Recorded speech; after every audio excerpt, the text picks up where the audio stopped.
মাছের তেল গরম হয়ে গেছে, এবার মাছগুলো ভাজবো।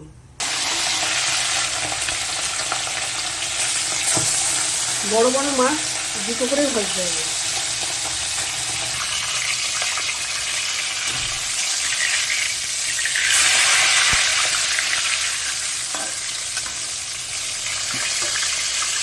মাছটা ভাজা হয়ে গেছে, এবার আমি তুলে দেবো।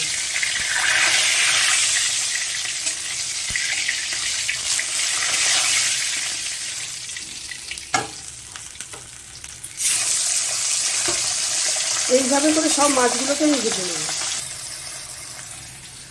সব মাছগুলো আমার ভাজা হয়ে গেছে। তেলটার ভেতরে কালো জিরে ফোড়ন দিয়ে দিলাম।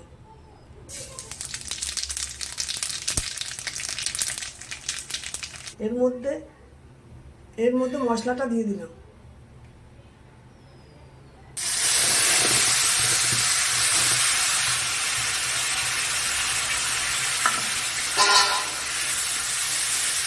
মশলার ভেতরে টমেটো দিয়ে দেবো।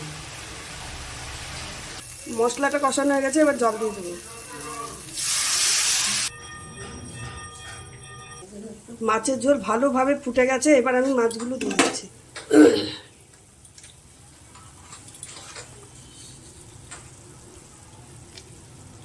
সব মাছগুলো আমি ঝোলের মধ্যে দিয়ে দেবো। মাছের ঝোলটা আমার হয়ে গেছে, এবার মাছের ভেতরে আমি ধনেপাতা দিয়ে দেবো।